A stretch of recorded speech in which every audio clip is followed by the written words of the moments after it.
talked about after last season how a trip to World Series can, make them hungrier, or like you might have to pay attention to your work ethic and culture in a different way. Just what have you seen this offseason that impact had on your team? I think they got a taste of it and they want more. And we have so many players coming back from last year, and they know what that felt like. They know what it took.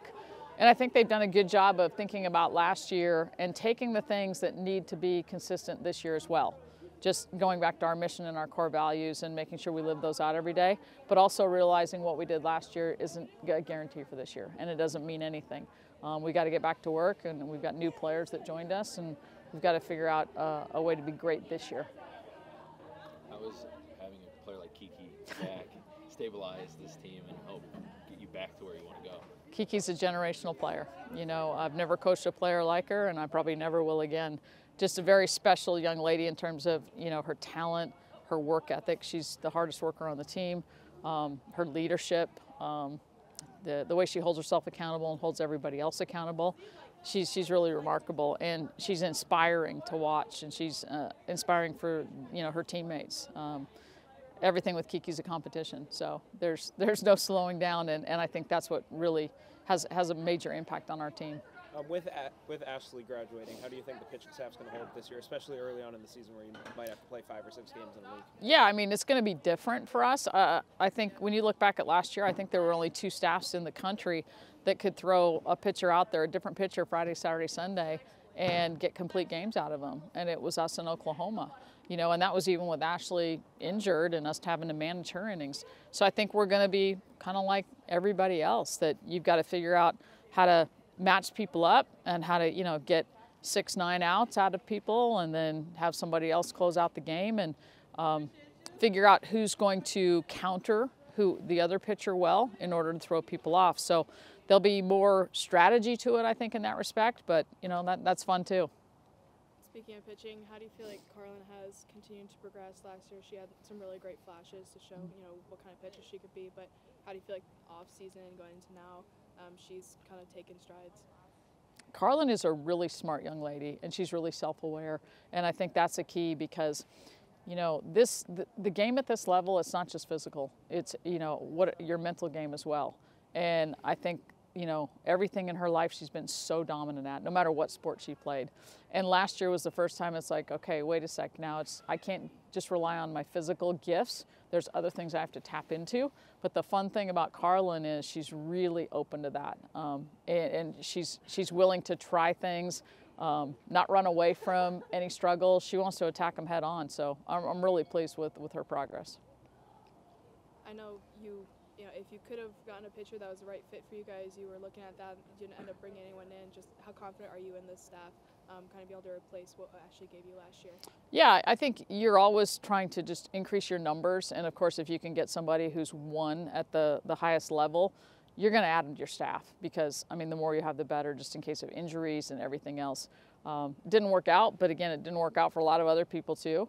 And I feel really good about the pitchers we have. I felt like last year, the 3 that didn't get the ball a whole lot could have done some really good things, but there just weren't enough innings to go around with the way Ashley and Peyton and Carlin were all dealing. The catcher, how is Sophia gelling with the team, and where does that put Julia in the lineup? Yeah, she's fit right in. She's got just a really chill personality, and it's been a pretty seamless transition.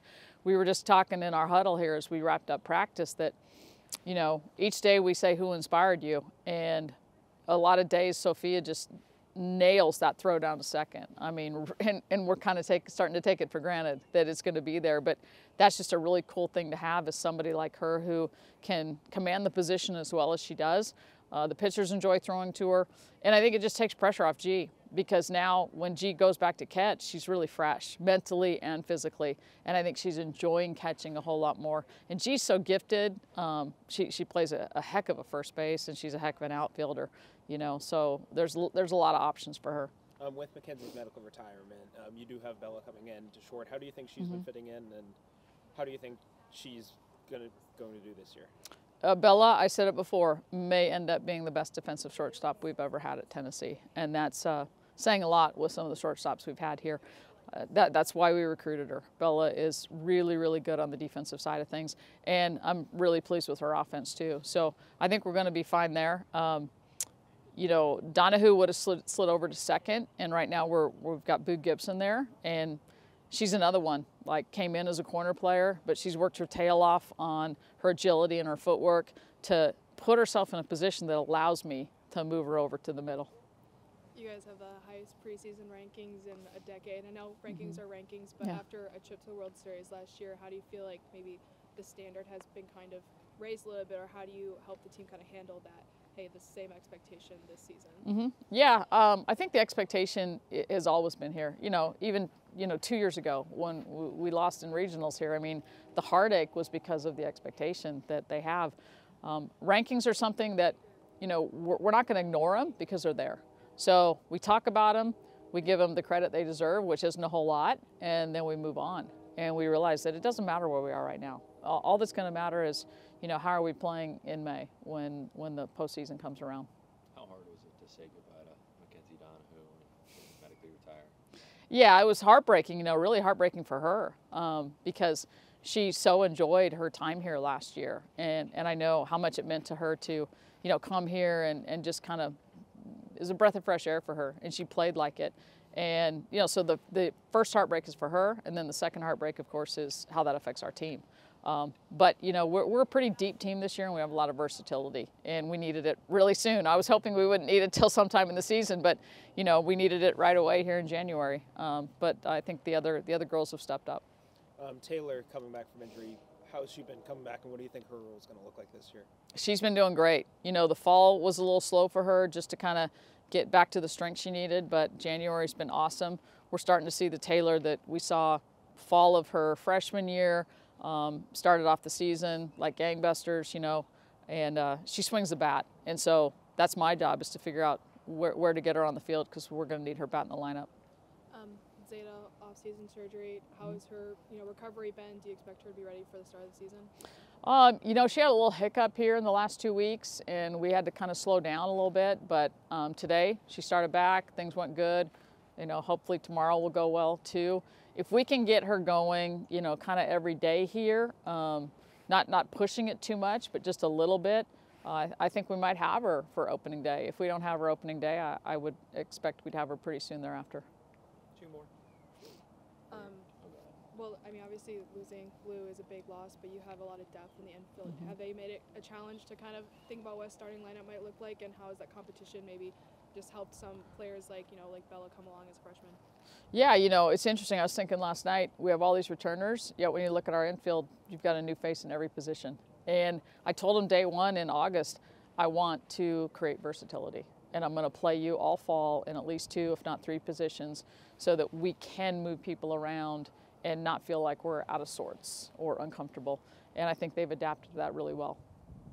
What are your options at that third base position with Zeta if she's not able to go at the start of the season?